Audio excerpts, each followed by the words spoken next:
Hello, everybody, and welcome to the TechInsights webinar presentation on space power beams, shorten the trek to gain the edge in 5G transceiver design and manufacturing. My name is Scott Parker, and today's presentation will be delivered by John Sullivan and Cal Nolan, whom I'll introduce to you in just a moment. TechInsights exists to support a fair marketplace where semiconductor and electronics intellectual property can be innovated and monetized. Our capabilities in reverse engineering and technical analysis, combined with the knowledge and skill of our in-house subject matter experts, enable us to prove patent value and drive the best fact-based IP and technology investment decisions. Our analysis spans a wide range of electronic markets and device types, for which we provide various levels of insight, from product teardowns to materials analysis at the atomic level. We offer a suite of subscriptions that are updated frequently with the analysis of the latest consumer products. We deliver this content through our feature-rich TechInsights platform and offer additional software solutions that provide unparalleled functionality to explore analysis and to connect technology with the IP landscape. TechInsights is your definitive source for semiconductor analysis. Today's presentation will be delivered by John Sullivan, Senior Circuit Analyst, and Cal Nolan, Senior Product Manager, focusing on mobile RF technology and analysis. This presentation was previously recorded, but you can submit questions and we will provide responses shortly after the broadcast. To submit a question, click on the chat bubble at the top left of your screen and enter your question in the text box. And now, over to John and Kyle. Thank you to all who are joining this webinar today. I'm Kyle Nolan, and I'm the product manager for our mobile RF channel. And I must say, I'm very happy to see that we have a broad mix of people from around the industry, ranging from pure play foundries to chipset designers. And our hope is that by the end of this session, you'll have learned something interesting, and with any luck, you'll find our analysis aligns well with some of the problems you're trying to solve today, whether it is design or manufacturing related. So we only have 30 minutes. The agenda is quite short. I'll provide some brief background on our transceiver content and coverage before passing it over to John Sullivan, who will conduct the presentation on the Qualcomm QTM052 mmWave antenna module. And then he'll hand it back over to me so we can wrap it up. Now, a very quick introduction. We have been profiling a lot of transceivers, certainly every 5G transceiver we can get our hands on. And as far as I know, we have full coverage on 5G millimeter wave transceivers that are generally available for consumer purchase. And as you might expect, these components are quite interesting. As everyone knows, the real estate inside cellular-enabled handsets is at a premium. More cameras, new sensors, bigger batteries, and now more antennas are competing for space and power. What might be even more interesting to some joining us today is seeing how one of the leading chipset providers in Qualcomm is solving 5G millimeter wave problems differently from your organization, or perhaps where there's a lot of similarities. So without further ado, I'm going to hand it over to our senior circuit analyst, John Sullivan, who will walk you through some of our findings on the QTM052 millimeter wave antenna module from Qualcomm. Thank you, Kyle. 5G is well and truly upon us, but millimeter wave 5G is still really in its infancy. FR1 5G frequency ranges are for the most part set and allocated in the sub-6 GHz range. FR2 5G frequency ranges cover frequencies above 6 GHz, which are loosely classified as millimeter wave frequencies, although technically millimeter waves are over 30 GHz. The new radio band N260, which is 27.5 to 28.35 GHz, is allocated and in use in the US with Verizon, and N261, which covers 37 to 40 GHz, is soon to follow. In this webinar, I'm going to examine the architecture of a transceiver that operates at these frequency ranges. TechInsights has torn down several millimeter wave enabled handsets. These first handsets are what I'm calling the first gen millimeter wave handsets, as they were the first ones out and they used the first generation of millimeter wave transceiver technology, namely the Qualcomm QTM052 millimeter wave antenna module. The second generation millimeter wave enabled handsets use the Qualcomm QTM525, which is Qualcomm's second gen solution. Both of these antenna modules can accommodate N260 and N261 frequency ranges. In this webinar, I'm going to focus on the millimeter wave transceiver architecture implemented with the QTM052 module that is found in the Samsung Galaxy S10 5G handset. I will describe the different stages of the analysis that were taken to build the overall picture of the mmWave transceiver architecture from the antenna to the modem.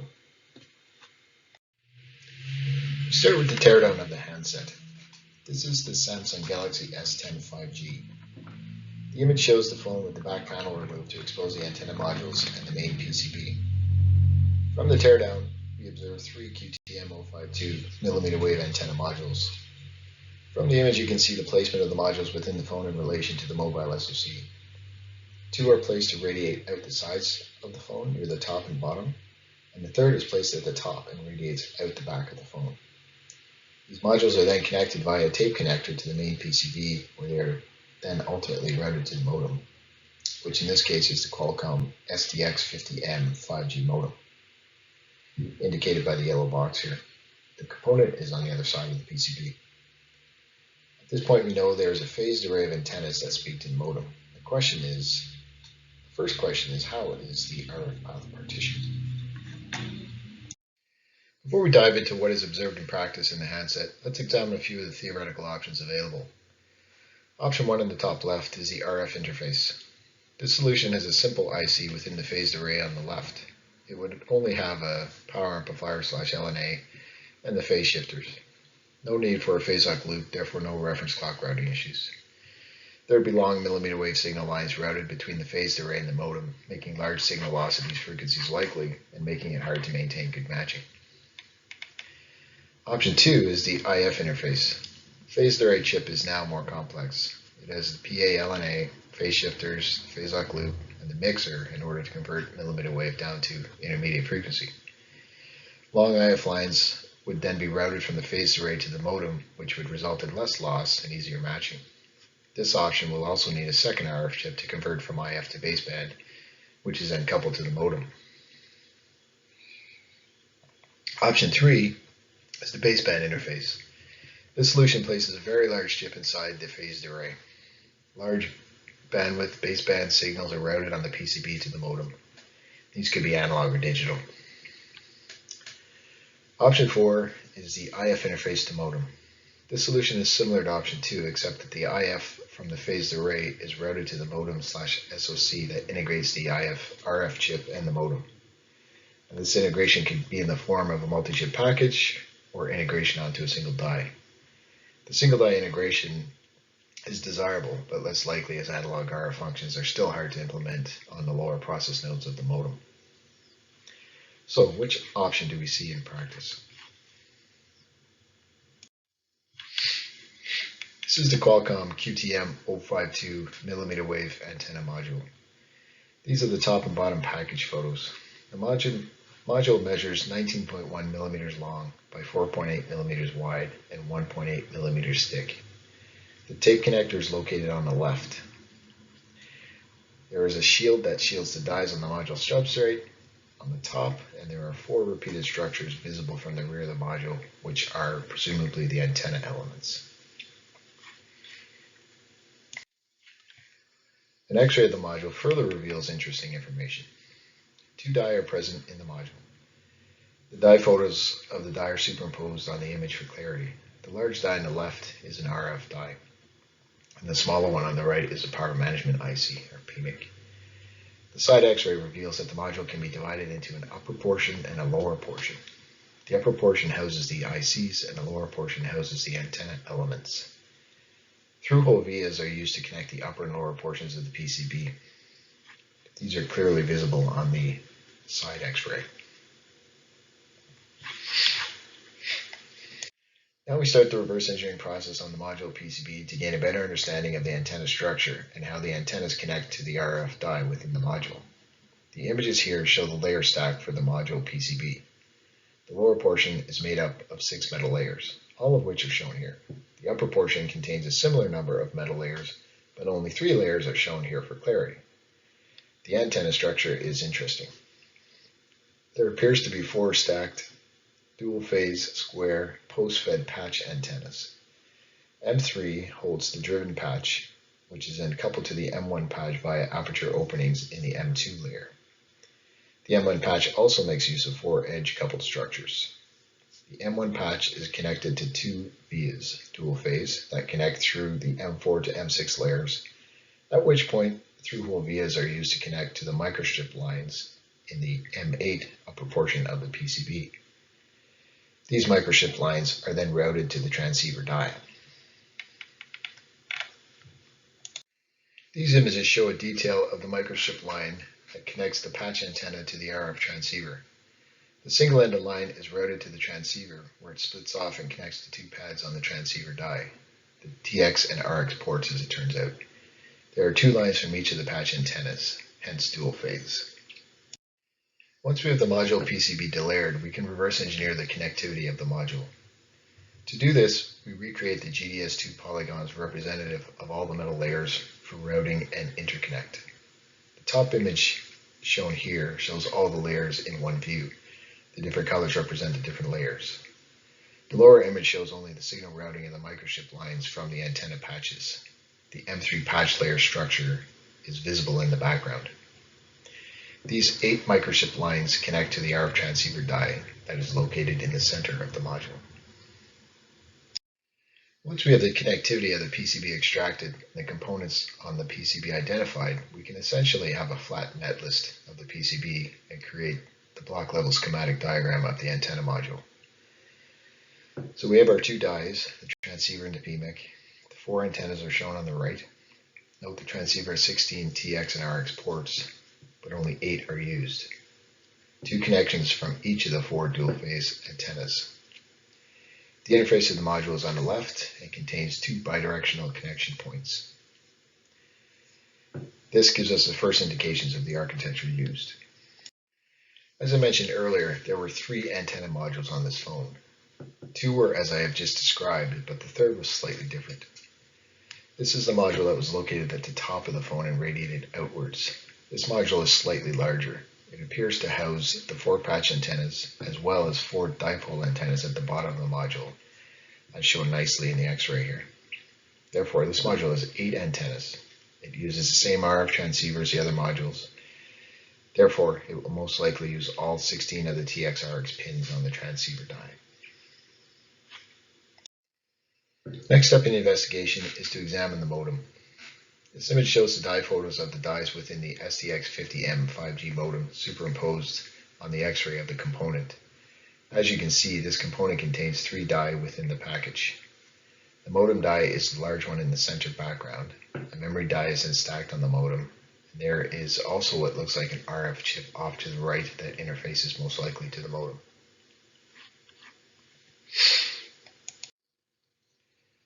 So based on what we've learned so far, we can start to build the picture of the transceiver architecture. We have 3 antenna modules, 2 with 1x4 patch dual phase arrays, and 1 with a 1x4 patch dual phase array and a 1x4 dipole array. Each module has its own RF transceiver die that presumably talks to the modem via the RF interface chip packaged within the modem. The picture of the transceiver architecture is coming together, but we need to dive into the individual chips within the RF chain to gain a more comprehensive understanding. This is the die photograph of the transceiver die within the QTM052 module. From this level, we can get an idea of the rough floor plan of the device. There are 4 repeated blocks in the 4 corners of the die. I call them the TRX quads, with some common circuitry in the center cross-shaped area. There is also a repeated block located between the 2 corner blocks on the top and bottom. Each TRX quad is further subdivided into 4 more repeated blocks with common circuitry in the cross shape between them. They are labeled here, but this is a result of the completed analysis. At this point of the analysis, though, we would only be able to speculate.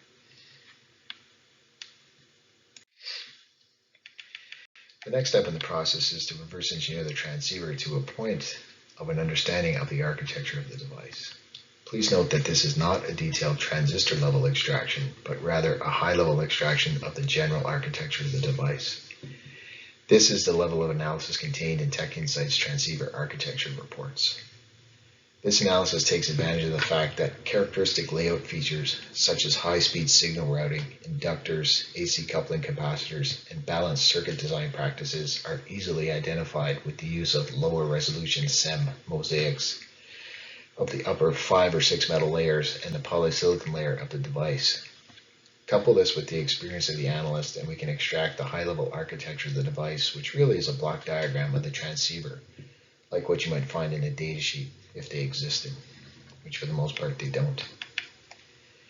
Like the module extraction I showed earlier, the process involves recreating the GDS2 polygons for, in this case, the upper 5 or 6 metal layers of the device in order to recreate the connectivity between any identified circuit components. This image shows the recreated GDS2 layers all superimposed together.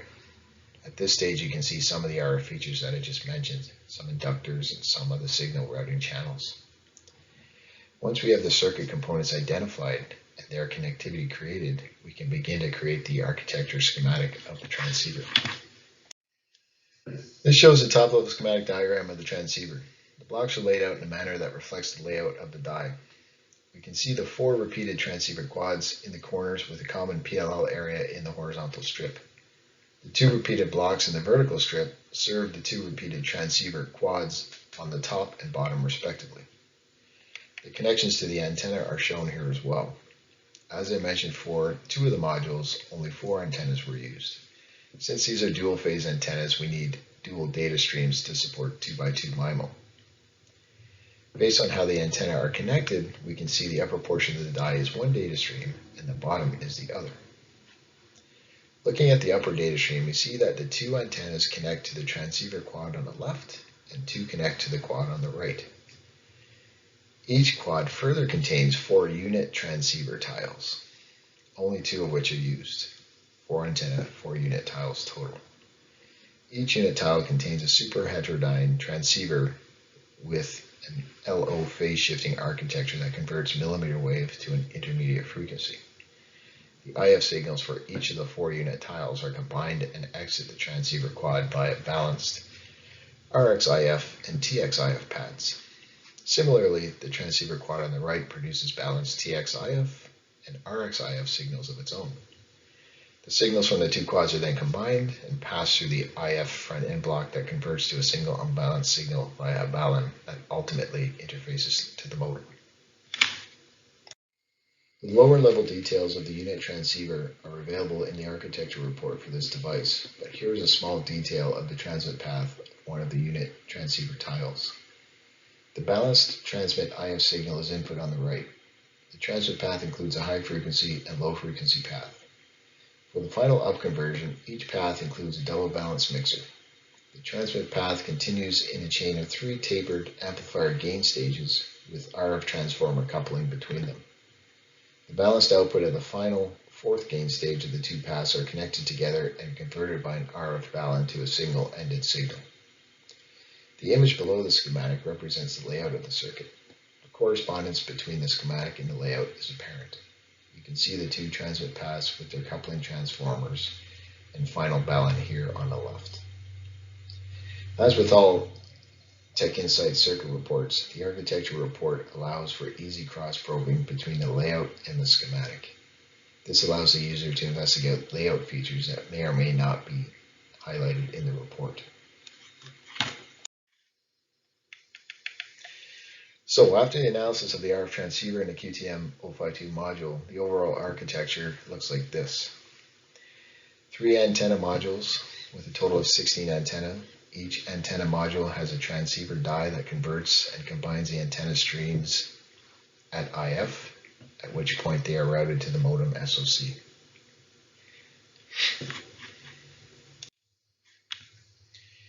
Turning our attention now to the RFIC that is packaged within the STX50M modem.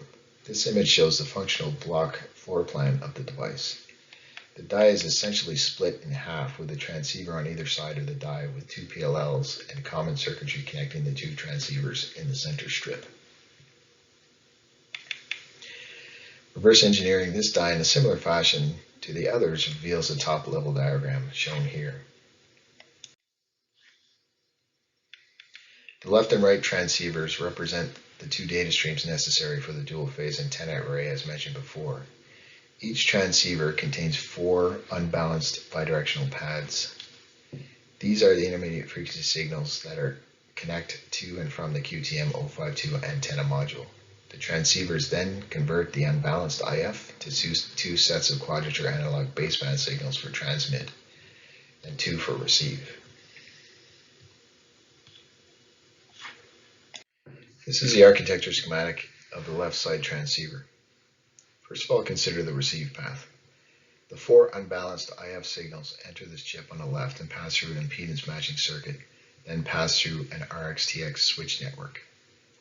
The 4 RX path branches off to the top, at which point they are combined in what looks like a resistive combiner. The data signal then passes through a balun to generate a differential signal. The differential signal goes through an amplifier stage and another transformer. It is then split into 2 paths, each path passing first through a capacitor before going to a pair of mixers. Each mixer receives a different pair of LO signals from an LO buffer in order to generate quadrature IF signals. The in-phase and quadrature paths each pass through a respective passive filter. The filter signals then pass through an output driver to drive the external output pads, which are then routed to the modem. The transmit path receives the input transmit quadrature data on the right. The I and Q data each go to a respective mixer through a capacitor. Each mixer receives a pair of LO signals from an LO buffer.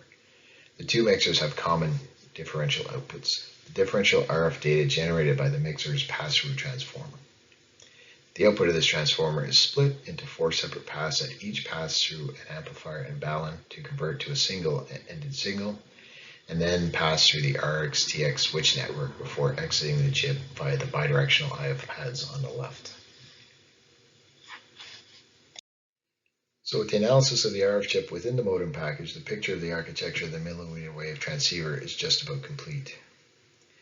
So adding to our diagram, the RFIC in the STX50M package accepts the IF signals from the antenna modules. Notice that the IF chip can accept 4 sets of IF signals, so in theory it can connect to 4 antenna modules. In fact, the Motorola 5G mod phone, which is arguably the first mmWave phone, had 4 QTM052 modules in it. So in this case, the IF signals from the 3 QTM052 modules are combined and converted to and from quadrature analog baseband. The final piece of the puzzle lies in the modem die itself. This is a polysilicon layered die photo of the STX50M 5G modem. The boxed off area here are what we believe are the data converters that convert the data to and from digital baseband. This has not been analyzed in detail, but the layout of the block and its location in relation to the IF die, as well as the process of elimination, all point to these being the data converters.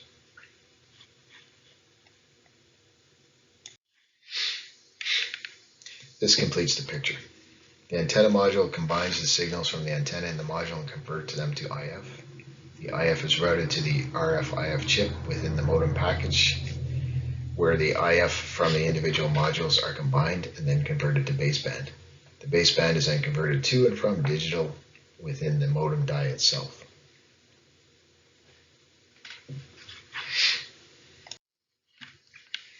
As expected, this is essentially option 4, the IF interface to the modem that I mentioned at the beginning of the presentation, with the exception that the data converters were embedded within the modem die itself.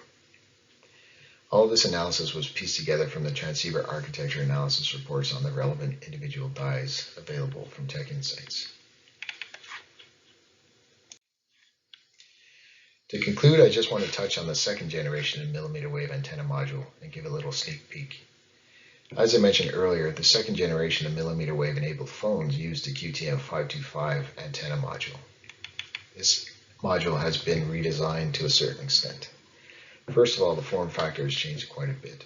It is slightly thicker, it's longer, but less wide. This shows the QTM052 and 525 solutions side by side.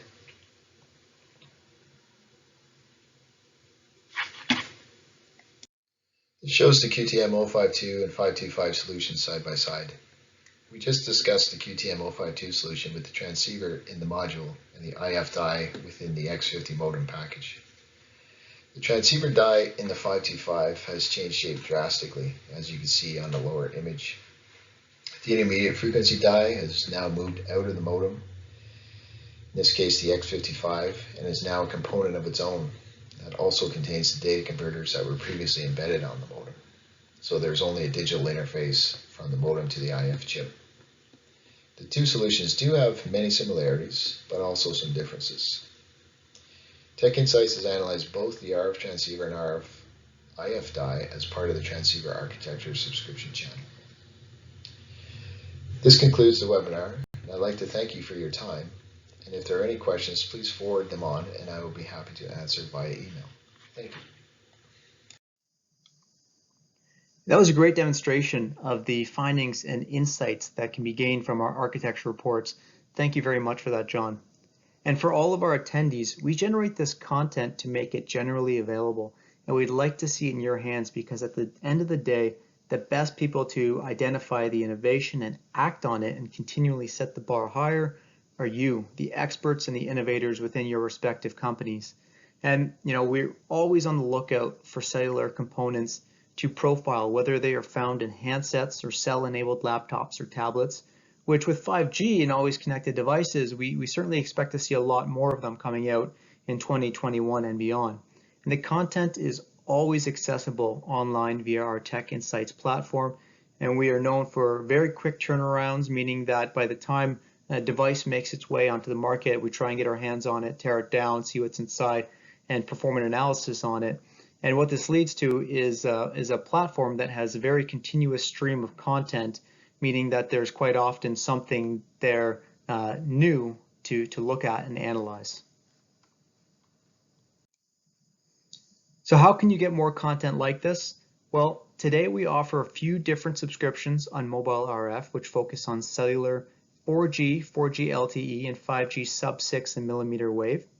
Immediately available, we have the transceiver and envelope power tracker channels, for which we have a floor plan and architecture analysis on.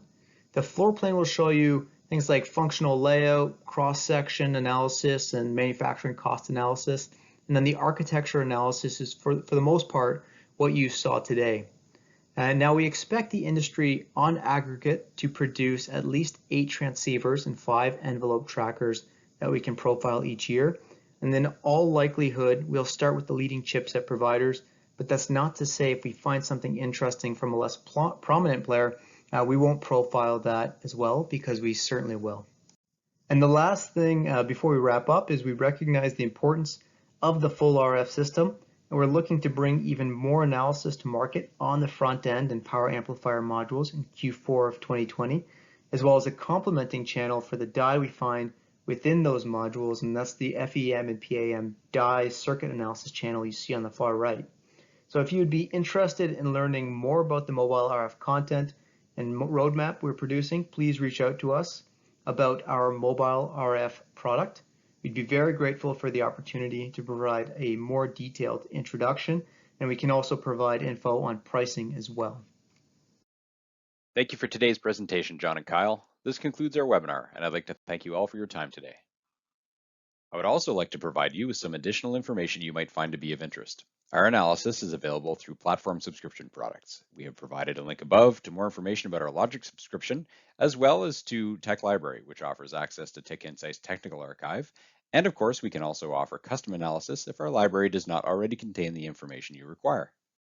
Why choose TechInsights? Founded in 1989, TechInsights offers an unparalleled combination of the latest technologies and analytical techniques, knowledgeable subject matter expertise in the broadest range of technologies, and the world's largest database of semiconductor analysis created over our 30+ years of operation. We serve our global clients from our headquarters in Ottawa, Canada, as well as from a number of satellite locations around the world. Would you like more information regarding our products or services?